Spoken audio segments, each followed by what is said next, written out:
Welcome to our book chat featuring Stephen Buoro, the author of The Five Sorrowful Mysteries of Andy Africa, and D.K. Nnuro, the author of What Napoleon Could Not Do, and our host, Muthoni Muiruri.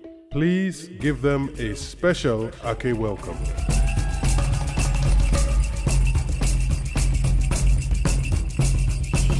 Good afternoon, everyone. This is Ake Arts Book Festival 2023. My name is Muthoni. West Africans have actually decided it's Muthoni, but it's actually Muthoni. And I welcome you to my book chat with such brilliant writers, Stephen Buoro, author of The Five Sorrowful Mysteries of Andy Africa, and D.K. Nnuro, author of What Napoleon Could Not Do. Congratulations on the publication of your debuts. And I'm also an Ake debut host, so please clap for me. Congratulations to me as well. I'm going to start with you, DK. Your book was published earlier this year in the US in February of this year, and it has been doing amazing things, right? It has been shortlisted for the First Novel Prize 2023, and it was also included by the Kenyan former president of the United States of America. You can tell I'm Kenyan, right? Barack Obama's summer reading list. How has the journey been of sort of bringing this book to life and to readers' hands? Thank you so much for that question, Stephen. Thank you. It's such a pleasure to be here with you. Everyone at Ake, the volunteers, thank you so much, but especially to you, Lola. Thank you so much. Thank you so much. I remember when I got this email, I was overwhelmed. I was like, people are hearing about me in Nigeria, and it just made me feel so good. And it also made me feel good because I think it was 2016, I graduated from the Iowa Writers Workshop, but I was still frequenting the place, and there is a writer from Botswana who was a student then. Her name is Sianda Mohitsua, and Sianda was just going around, and I could get it's possible that I got my dates wrong, but this is what I remember. Sianda was going around the halls of the Iowa Writers Workshop with a copy of Baba Segi's Wives, and just everybody has to read this. And I was like, okay, I'll read it. And then I read it. And then I started doing the same thing. It's such a brilliant novel. Congratulations so much. It's such a wonderful, wonderful book. And it's just so nice. You know, there's so many forebearers, and you are one of them. So I really do want to give you your flowers. It's very important for me to do that. Thank you so much. To answer your question, it's been a wild ride. It's been a wild ride. You know, when the book first came out, you know, you do events here, you do events there, but there's this thing in America where it's a very, well, I think it's true for everywhere, but particularly in America, it's a very corporate thing. This is art, but it's corporate. You know, it's very corporatized, and they are going to, you know, they're going to support it for a month or two, and they're going to see how it's going to do. And, you know, my book is not easy. It's not easy, right? It does this thing. The writer Richard Wright, after he published the novel Native Son, he would have he did a bunch of events, and people would come up to him, particularly middle-aged white women will come up to him and be like, oh, I loved your book. It made me cry. It made me cry. So I love it so much. And in a later interview, he said, you know what, for my next book, I will leave them without the consolation of their tears. And that stuck with me. So my book is not easy because that has stuck with me, right? So it did well, but then there was silence between, and I'm being very honest because I feel like I'm with family. With other audiences, I'll be like, it's been wonderful. Thank you to Riverhead. Thank you to Penguin Random House for giving me a chance. They did, but at the same time, there's an asterisk, and that asterisk is it wasn't easy, right? February was nice, up to mid-March was nice, but after that, there was silence, it was painful, I couldn't get out of bed, and then the great Kenyan president, all right? Leave it to us to save us. And that's what, and my life has changed. My life has changed. Wow, that's beautiful. Stephen, as well, your book was published in February. It has now February this year, right? April this year. And it has been published in the US, in the UK, and the Commonwealth, and in West Africa by Wida Books. Yay! But your book has already started getting a lot of attention. Just last week, it was longlisted for the Aspen Words Prize for 2024 as one of only 2 African books. I think we need to give that a round of applause. How was your process? How was your journey into getting this book to readers' hands? How long do we have? Keep it succinct. Yeah. Anyway, first of all, I'm so happy to be here.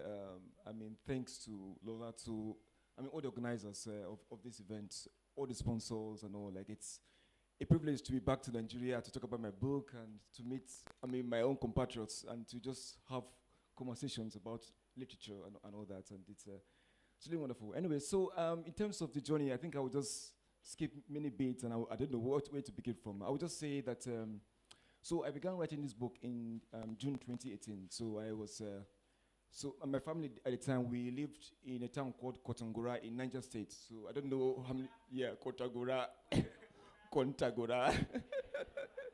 Anyway, so in Kontagora there, and then so anyway, one evening, a voice just came to me, and it was a very powerful voice, an irresistible voice, and the voice had so much dimensions about it, so much, shame, guilt, like this huge desire to confess, like repressed thoughts or repressed ideas, and anyway, and at the time I had a BlackBerry, I think a two BlackBerry or so that I loved writing poetry on and all.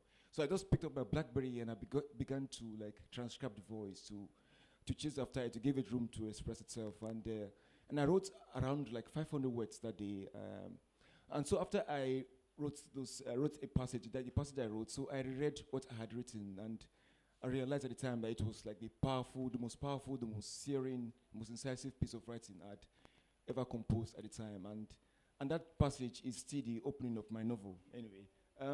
So the novel has gone through so much, you can imagine.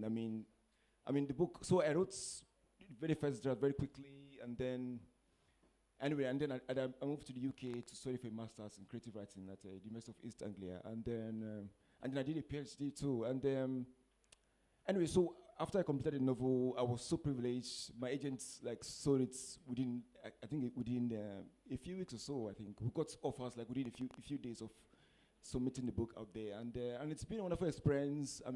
But it's tough writing the book. It's like a daily encounter with a dragon, also. I think for me. Like every day, I just fighting this dragon. You want to like to chain it and to destroy it, but it's still not dying anyway. It's so invincible, but it's that it is.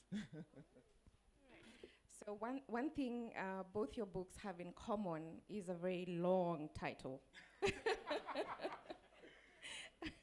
And DK, I remember I first heard about your book. Must have been around August or September of 2022, because I am a bookseller, and usually, yes, so publishers will send lists of upcoming books just to sort of test out the market and see where the interest lies. And I remember reading the title of your book and thinking, a book about the French emperor written by a West African Ghanaian man. Please sign me up, right? But as I was reading the book, I realized that the emperor was not making a cameo in the book. And so it got me questioning, what was the title of the book? Where did the title come from? So it actually comes from my grandfather. My grandfather who, I think his whole life, he passed away, God rest his soul. I think his whole life he was in this long pursuit of dignity, long pursuit of dignity. And part of that was the fact that he hardly ever said congratulations because it wasn't dignified enough for him, right? His way of saying congratulations was, you have done what Napoleon could not do, right? It was his highest form of praise. And he actually said congratulations to me once.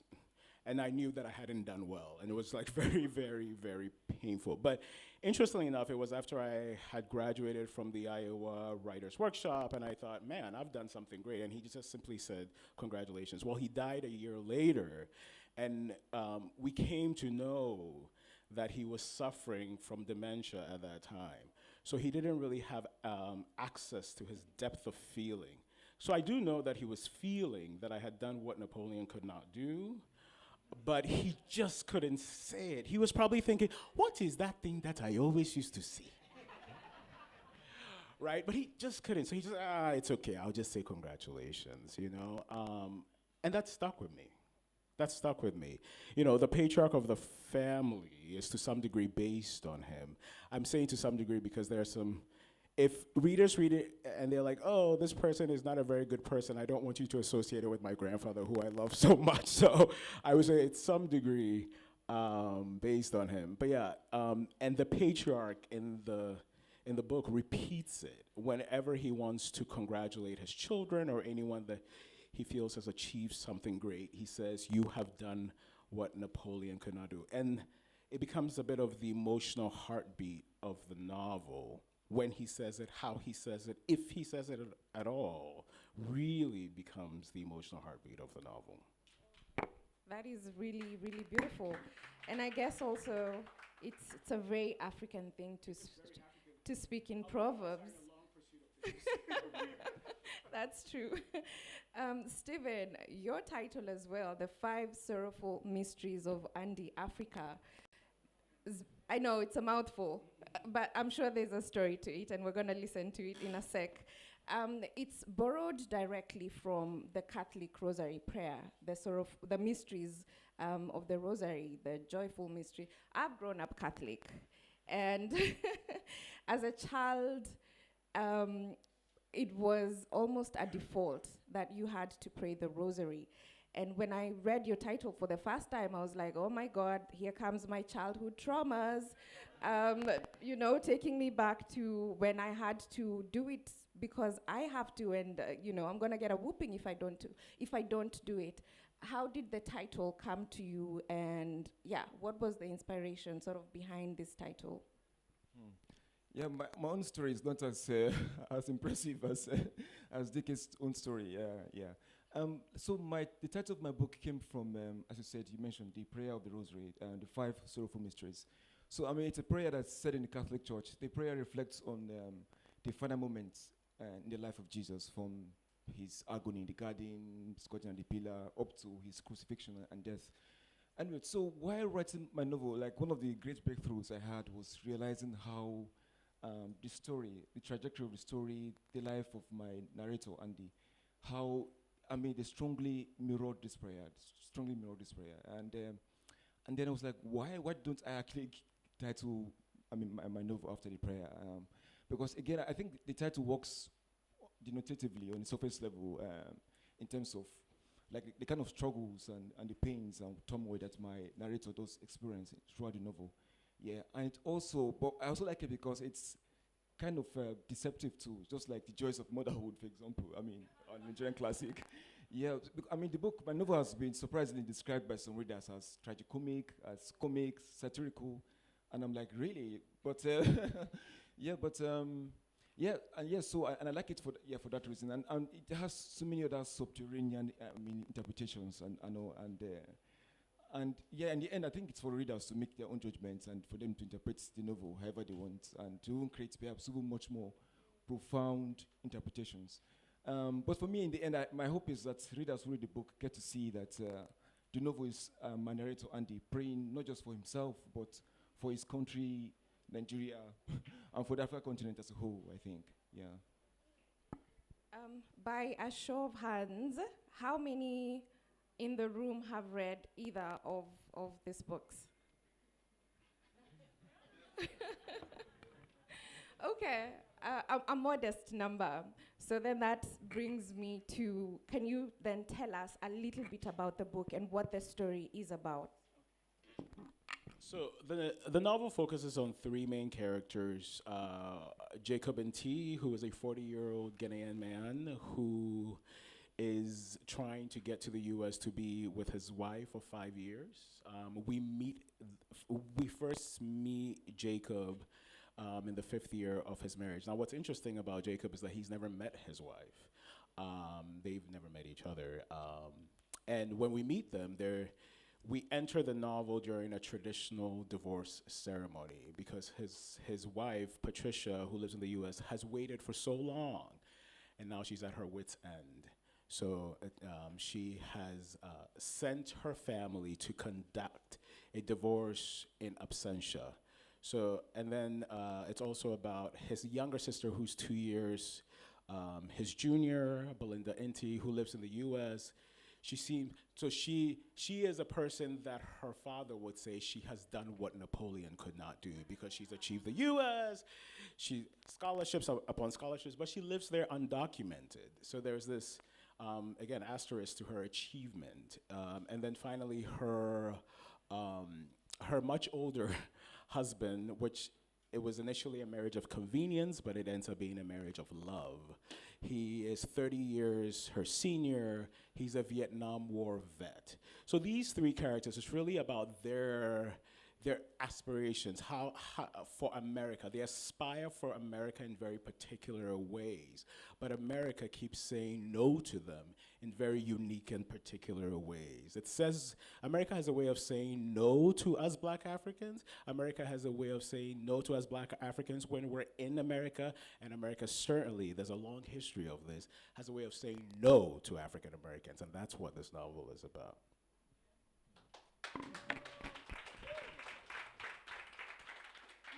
I'm going to stick with you for a little bit and ask you to read a passage from the book just to better introduce the audience to the book. So I mentioned Patricia, who is the wife in the U.S., and Belinda, who is the sister also in the U.S. And so the history there is that Patricia was Belinda's roommate, and Patricia hooked them up.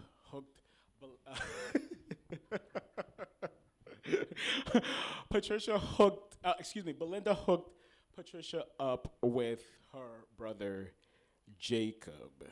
And if I could find this.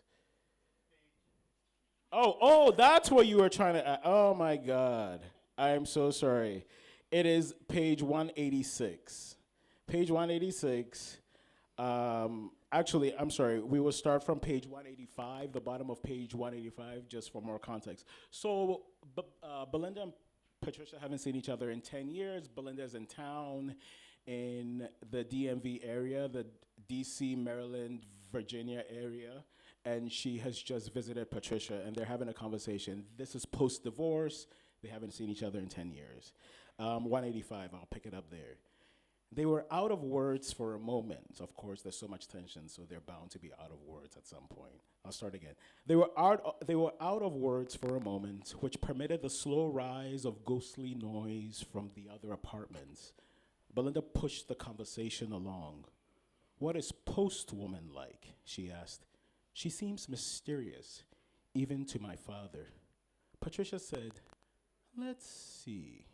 She gazed at the glass. "She's a bona fide businesswoman. You name it, she shipped it to Ghana for sale. Explains the many trips. Yes, but I'm almost positive there's something else. Someone. She's not married? At least not in this country, Patricia said coyly. Who knows who she has in Ghana? And my own best reason to think she has someone there. Does that mean you still haven't gone back, Belinda? I haven't. Honestly, Belinda, I never understood your refusal to return. Mine makes sense. There was nothing for me to go back to, nothing durable for me to take with me. And all those blackouts, NEPA, and all those blackouts going on in the country, I would go back into literal darkness. But you, Belinda, all of Wilder's money and all of your degrees, what difference would a green card make? I said that Wilder had only discussed Vietnam twice. I lied, Belinda said by way of answering. These days, he's obsessed with the blackouts in Ghana. He says before he left for Vietnam, he was studying ways to harness natural gas for electricity. He actually said Vietnam, so that makes it 3 times. Patricia had no interest in her answer. What difference would a green card make, Belinda? What difference? Thank you.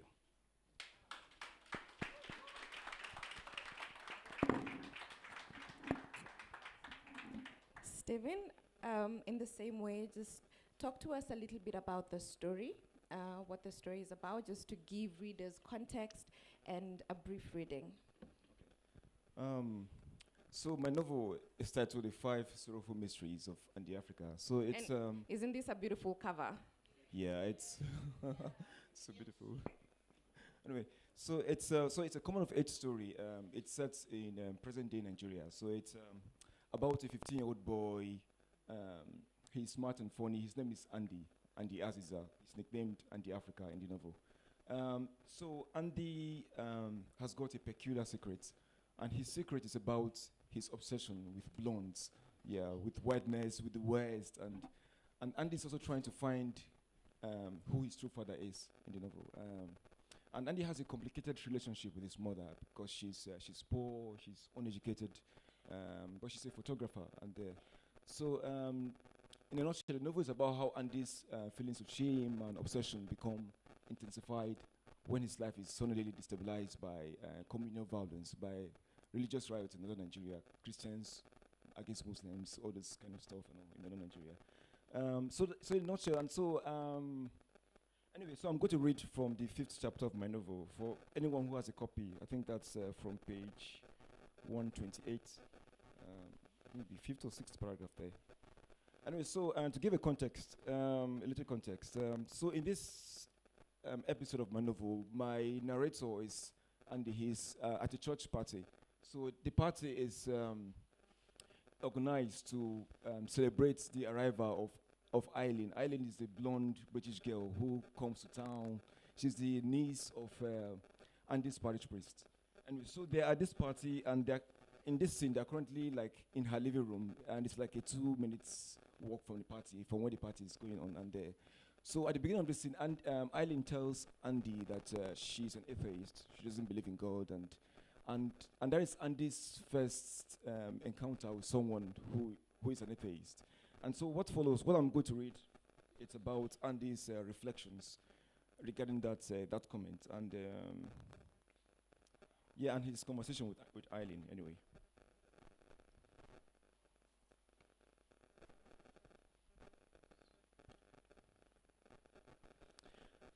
I tell her that everyone here learns to believe in God, that it's the only way we can survive, because our existence is riddled with uncertainty, and only a superforce like God can control things like uncertainty. You leave your house praying there's electricity when you return, hoping that the sun doesn't burn you too much.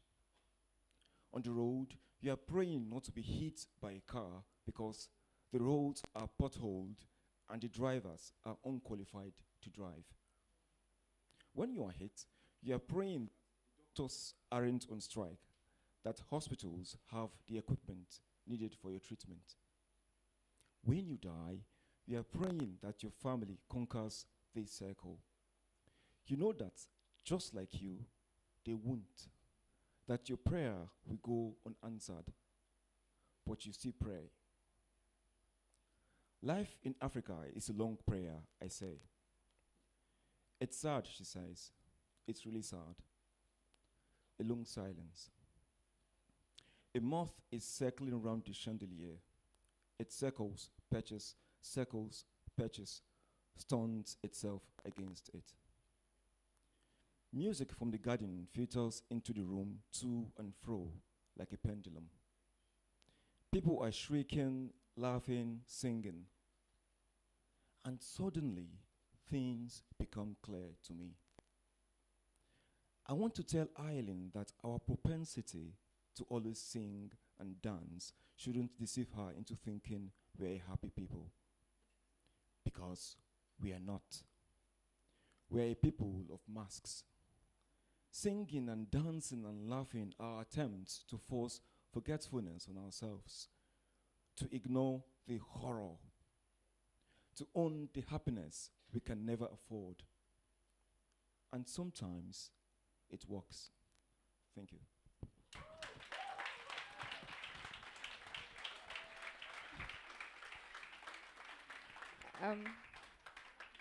So earlier, as we were talking just before we got on stage, and you had asked like if there was a particular passage in the book that I would have liked for you to read, and I told you no, I want you to read what you think is going to speak to the audience more. If I gun to my head, that is the passage I would have chosen if I really had to choose, because I also read it and I thought it was very poignant, right? Because it brings about this concept of religion and what religion means to the African person. And in the book, Andy is theorizing that for Africans, we need religion. And I think it is said by people in the ether that, religion is opium for the poor. And he theorizes that for us, because of the uncertainties, as you have read in that passage, we need that. We need a higher being. We need a supreme being. We need God to make life make sense. And then you contrast that with the social, political environment, for example, in northern Nigeria, which is where the book is set. And you can see how then that interplay works in fueling extremism, in fueling intolerance, as it played out in the book. And you've mentioned you grew up in Kontagora. Did I say it right? I'm Kenyan. Which is okay, Kontagora.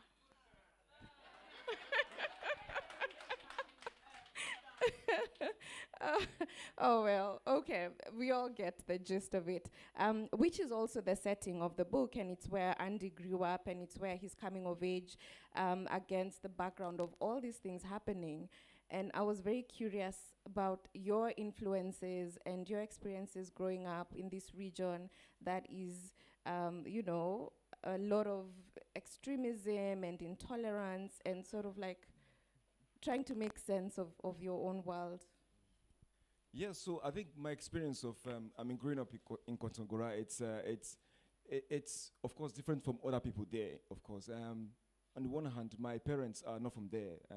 Nigeria, we like to divide ourselves. Say, oh, this person is from, like when you meet a Nigerian, I'm speaking in Nigerian terms here, please forgive me. But when you meet a Nigerian somewhere else and you say, oh, hi to each other, and then the next question is, oh, where are you from in Nigeria? Like that is, yeah, where are you from?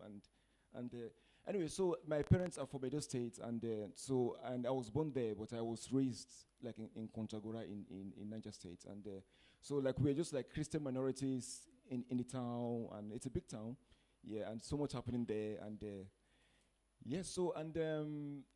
and of course the conflict, of course, religious conflict, and it's a general thing in Nigeria because Nigeria is just like my narrator Andy. He's like undergoing a period of transition. He's transitioning from childhood to adulthood, and Nigeria is in that sense too. From a colonial order to a post-colonial order, anyway. And transitioning often comes with so much turmoil and turbulence, which is what we're experiencing in Nigeria, anyway. So growing up there, like there were many things I wanted to have. I mean, it was, for example, so hard to find books to read, and like so hard to find. I mean, thanks to the internet. If I hadn't had the internet, I probably wouldn't be a writer today. I would probably be, I don't know what I would be today anyway. And thanks to my school library, because I attended like a missionary school called St. Michael's International School, if there's anyone here who knows the town so well. So the town, many of the books there were like Irish literature, British literature, that were like books imported from these countries, like donations actually. And so those were some of the first books I read, and yeah, I mean, I can speak about the town in so many ways, but just some basics, yeah. Thank you for sharing that. Back to you, DK. In the book, and you introduced this idea of a hyphenated African American identity, right? And you argue, or you suggest, you suggest that it should actually be an ellipse as opposed to a hyphen, because it's two identities merged with a hyphen, but they carry within it a lot of tension, right? And in the book, we see a character like Belinda straddling identities in the sense that she is African, but she's also American. And I wanted you to talk about this idea of an ellipsis as opposed to a hyphenation, and the implication of that for Black people, not only in the US, but a lot of people who carry these hyphenated dual identities.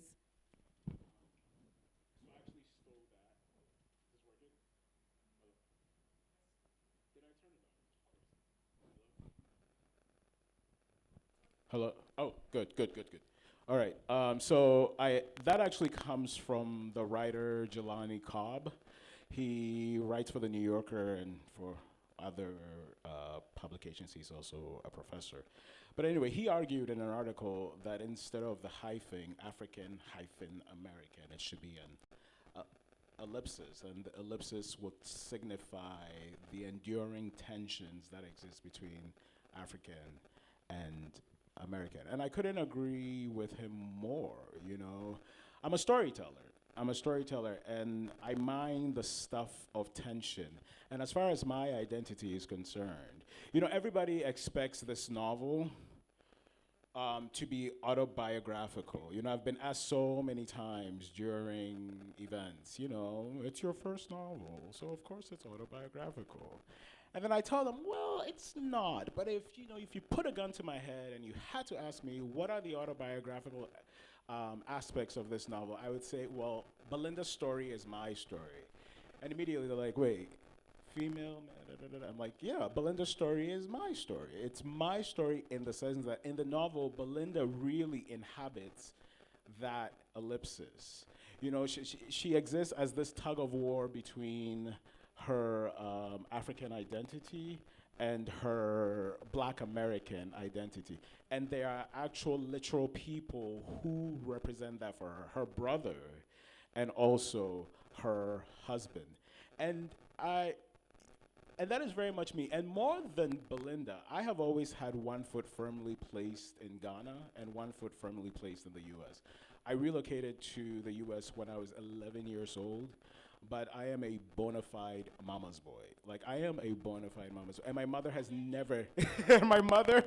never, lived in the US. So I came back very, very often, you know, and I have to acknowledge the privilege that allowed me to do that. I can't just be like, oh, it was so easy for us. You know, there was some privilege that allowed that to happen, that allowed me to come back home often.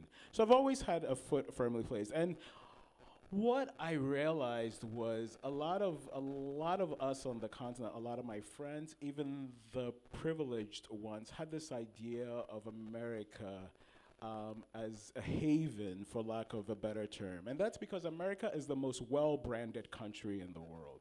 America is the most well-branded country. You gotta live in it to know the truth. I'm talking the real. The real, you gotta live in it. But when you're outside of it, they're so good. I mean, corruption in America has a nice name. It's called lobbying. Right? This is branding. America's very good at it. And had I not gone to America, I didn't know you could call corruption branding. right? So it is because I lived in it. I have lived in it, and I can also juxtapose it with my African identity. Those two things have allowed me to exist in that ellipsis, and as far as like how the novel is autobiographical, I couldn't write a first novel that didn't really seek to unfurl the that story, the tensions, and the ways in which, for me, it is really. And there is a section in the novel where Belinda says, and I'm paraphrasing, America has really just been lying to her. She's driving into Washington, D.C., and she sees this panoply of monuments. You have Jefferson, and she's just like, oh my God, I am confronted with the lies. And that was my experience in America and continues to be my experience. I was very much in the U.S. during 2020, and I think that was a shock to everybody's system. Donald Trump. Now, I have to say this. Now, let's just keep this among us. We're among family, right? I think one of the best things that happened with Donald Trump is that it showed, because Americans took so much pride in the fact that they would never elect an authoritarian. They are so above it. They are unlike us Africans, who are so foolish. We are so foolish that we would elect authoritarian. How dare, oh God, the fools. Well, y'all some fools too.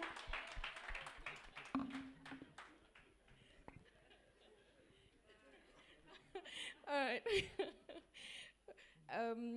So I want to move it along, and it's another very common thread in both your books, in that you have both used child narrators to tell this story. In your case, Stephen, your narrator protagonist is a 15-year-old teenager, right?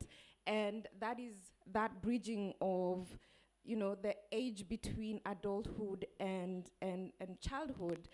And we see Andy sort of like carry some very weighty issues, but because for the same reason that he is a teenager, it almost feels very ephemeral, almost like you cannot dwell too much in what he's trying to say, right? And in instances where there are disturbing scenes of violence, scenes of child exploitation, sexual exploitation, you almost cannot dwell on it, because for a 15-year-old, he's preoccupied with more interesting things like blondes, yeah? And he has this obsession with blondes and an obsession with living, an obsession with pop culture. So I was wondering about your choice in having Andy be the narrator and the driver of this story. I think that was a much more unconscious choice because, I didn't just say, oh, I want to create someone like Andy. Yeah, now these are the steps, and let's get it done. So it was just so unconscious. Like, as I said earlier on, the voice came very accidentally, and so a good chunk of just writing this novel was me just chasing after this voice and just transcribing it down. And but of course, I've had some kind of so I've taken some responsibility anyway in terms of shaping Andy. For example, like some of Andy's interests, you mentioned pop culture, for example, his obsession with Western culture, and so also to add a few things too. Like Andy is also a poet. He loves poetry, language, and he's also a mathematician. Like I have a background in mathematics. My first degree is in maths, and so I felt I needed to bring those aspects of myself to give Andy tools with which he could use to, unpack himself, unravel himself for the reader, and tools with which he could use to analyze, theorize, the issues the issues that Nigeria is actually like going through, and some of the problems Nigeria is experiencing. And in terms of many other things, they were just there. The other things, are just all accidental in terms of his humor, his voice, his drive, and all. They just things that just came up in that very wonderful spark of inspiration that I mentioned earlier. Yeah. We're gonna move to Q&A in about 2 minutes, because In DK's book, you mentioned that the book is primarily about the two siblings, Belinda and Jacob and Wilder, but there's also a very interesting secondary character who's an 8-year-old who, by his position as the official family translator, finds himself in very adult conversations. And it was fascinating for me seeing him trying to unpack it and trying to exist in this adult world, because he's needed to sort of do this interpretation. And we all know in a lot of African settings, children are not allowed to participate in adult conversations, particularly, for example, when the book starts and he has to be in the divorce ceremony. Why did you cast this 8-year-old in this way, in such a significant way in the book? You know, that's actually where the novel began. The novel began with this character who becomes a minor character. His name is Alfred N.T. He's 8 years old, and he's the primary spokesperson in the family, because both his mother and father are deaf and mute, you know, and the rest of the household doesn't know. Like, they can't communicate with them, and he serves as the primary interpreter. Now, the book began there because in 2015, when I started thinking about this novel, it was in my way interrogating a novel that's actually one of my favorite novels of all time. It's called Atonement by Ian McEwan. I think it's a brilliant, brilliant novel. But if you love something, you know, we interrogate the things we love. This is why we interrogate family. This is why we want family to be better. You know, so I remember when in 2015 I picked it back up and I realized that the conceit of the novel will just not work in an African setting. Because the conceit of the novel is that this 13-year-old girl, Bryony, observes something. I'm not going to ruin it, so I'm going to keep it vague. Observes something, and then she tells a bunch of adults what she observes. They listen to her, they believe her, and they believe her so much that it ruins people's lives. And I thought, nonsense. Never in an African household. Never in an African household.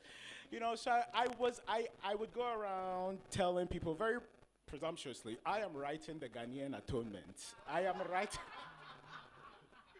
Nonsense. Anyway, so that's where the novel began. But, you know, initially I was like, okay, so Alfred is not going to be able to talk. It just won't work. But then I thought about what are the conditions that will compel these Ghanaian adults to allow Alfred to speak and for his speech to be listened to.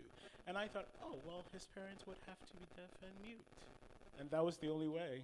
And that's where the novel started, and then it just kind of took off from there. I absolutely loved Alfred's voice. And you'd have to read the book to find out where Alfred actually takes this story. I'm going to open it up to a Q&A. Yes.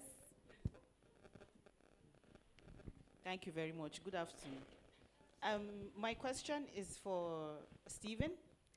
I want to know why you chose Kontagora for your book. I haven't read the book, but you know, I'm Northern Nigerian. So I want to know, is it something that happened to you while you were in Kontagora that inspired this, you know, the narration of the events in the book?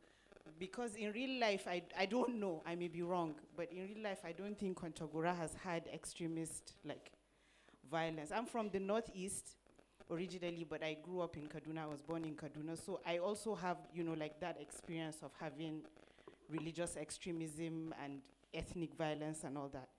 So I just wanted to know why Kontagora, and if, you know, it was your experience growing up in Kontagora.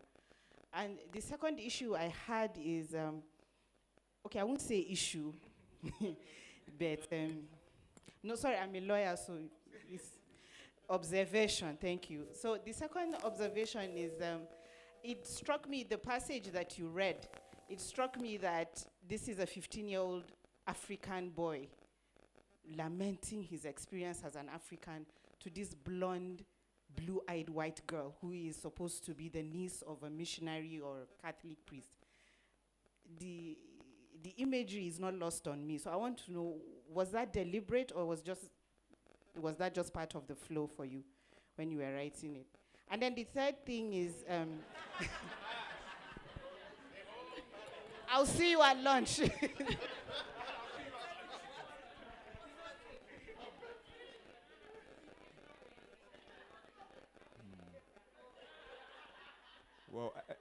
Anyway, thank you for your questions. I think maybe I would have to do some push-ups to get set to answer your questions. Anyway, so I grew up in Kontagora. So my family moved.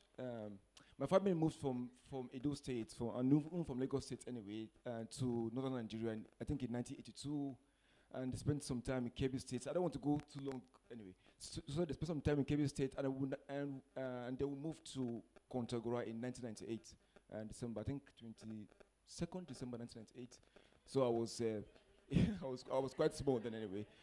So that was where I grew up, and I went to school there. I attended a missionary school, and then would have like Irish missionaries like come to teach us in the class, and they had a nice library there in the school, and that was where I began to read books and all that, and develop the love for writing.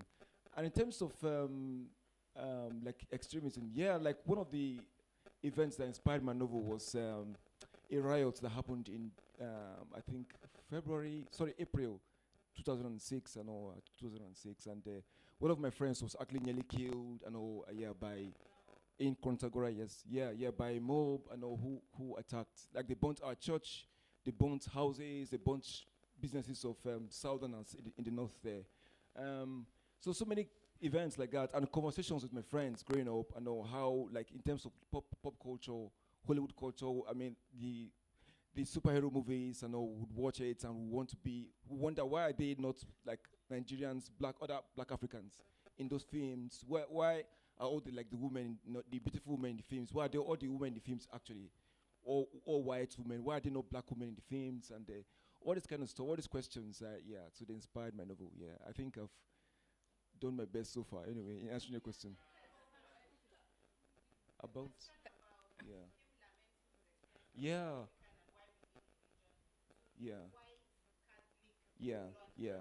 So I mean, when you, yeah.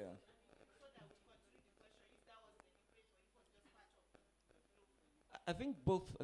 Yeah. Because if you read the novel, you see like, I mean, Andy and Eileen, they have so many conversations until they get there, and she confesses that she's an atheist. And to Andy, that's like the very first atheist he's ever seen. I'm someone who's bold enough to confess that they don't believe in God. I think if you say that in many streets in Nigeria, people might actually stone you to death or something. And so he's really struck by that, and he begins to reflect on actually why we do need a God, like in Nigeria, for example. And Andy is a very smart boy. He's quite precocious for his age, and he's very reflective. And I think I was a bit like that too when I was that age. I was just asking so many questions, and people around me would be so angry. Why are you asking these questions? Why are you doing all these things? Do you want to kill yourself, or why all these things? But I guess that's why I became a writer anyway, to ask the questions in books so that people don't interrogate me too much.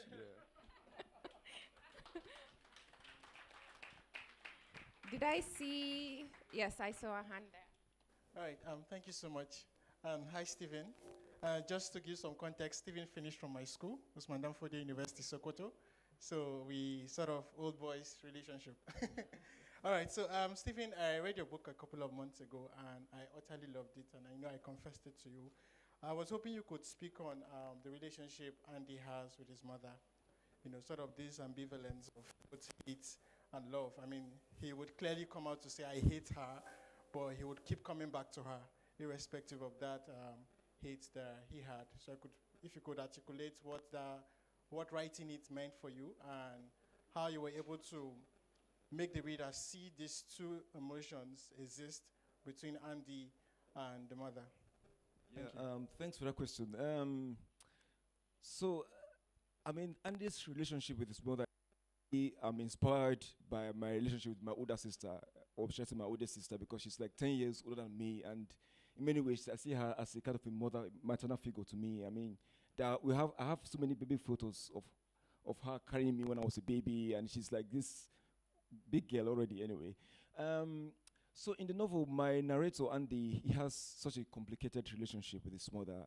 As I said earlier, she's poor, she's uneducated. I mean, he comments on how she smells, comments on how dark she is.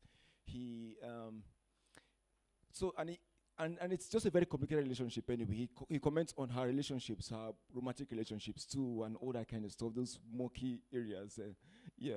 And I found that in many books that I grew up reading, I didn't see much more about that mother-son dynamic explored in books. There are lots about, let's say, mothers and daughters, and maybe fathers and daughters, but not much more about that. And I have a wonderful relationship with my mother anyway. She's also one of my inspirations here. I think she would have been a wonderful writer if she'd had the opportunity I wanted to have in my life anyway. So Andy hugely loves his mother. I mean, she's the very first person in his life, and he appreciates how creative she is, how hardworking she is. Like, she's just like a typical Nigerian mother who's just hustling for her son, for her family and all. But at the same time, due to like the complicated issues, for example, with legacies of, let's say, colonialism, for example, in Nigeria, the crumbling nature of the Nigerian state, how everything is just, Nigerians know that very well, so I don't have to remind them about it.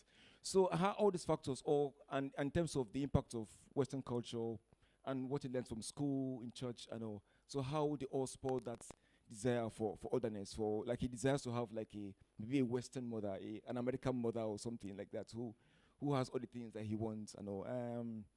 So and it's one of the dynamics that I hugely enjoyed exploring, and I think I've answered the question to the best so far, or I think we can talk afterwards. So nice to see you.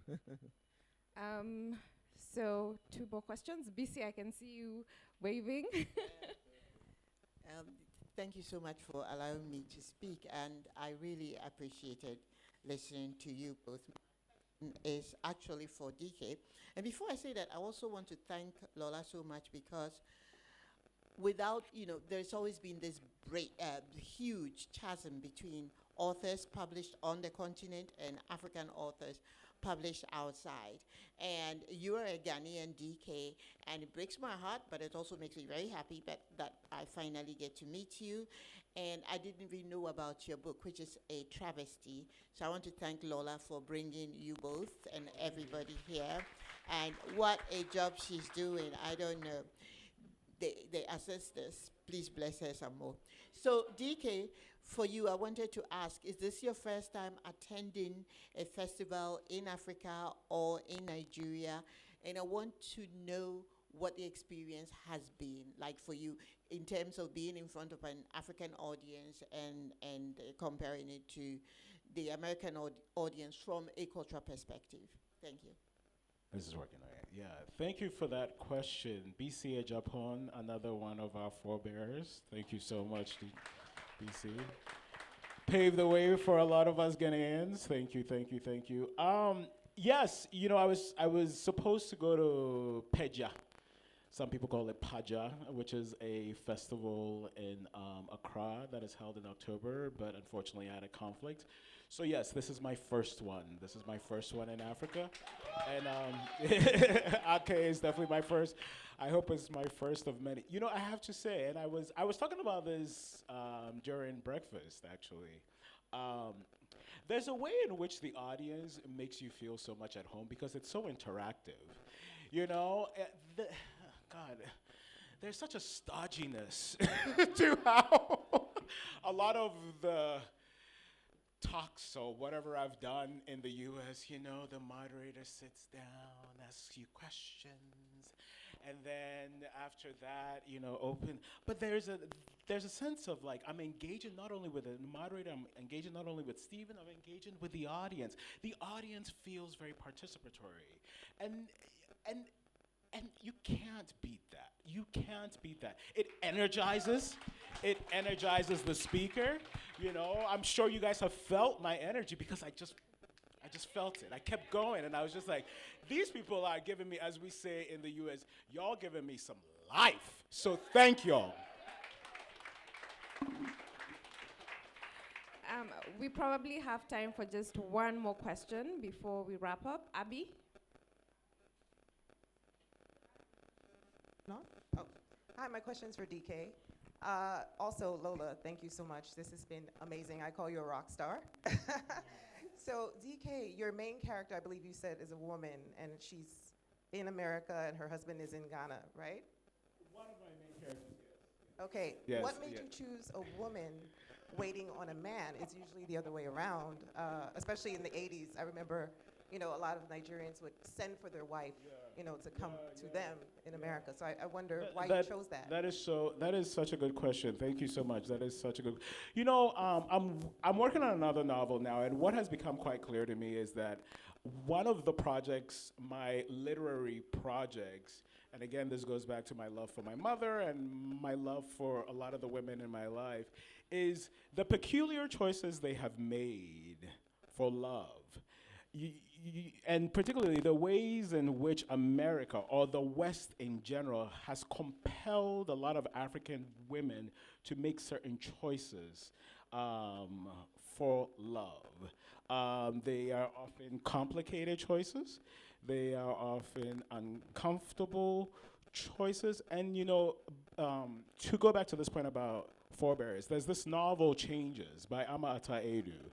That is, I think that in terms of what I'm touching on, the theme I'm touching on, that is the one.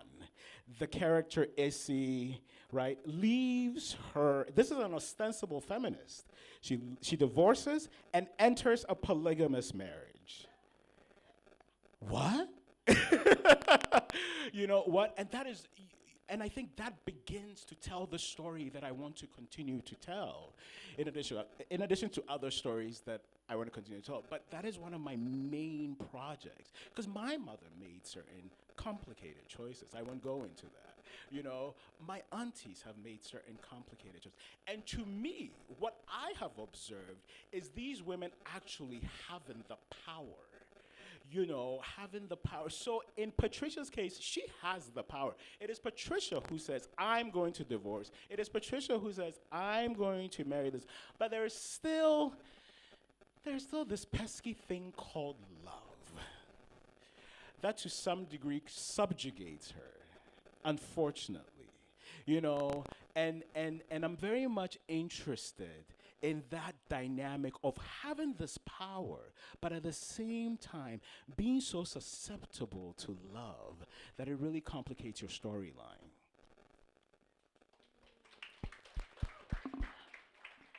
Unfortunately, we have run out of time, like right down to the second. Thank you so much for sitting in this conversation. You can catch Stephen and DK outside to sign your books and enjoy the rest of your afternoon. Thank you so much, DK.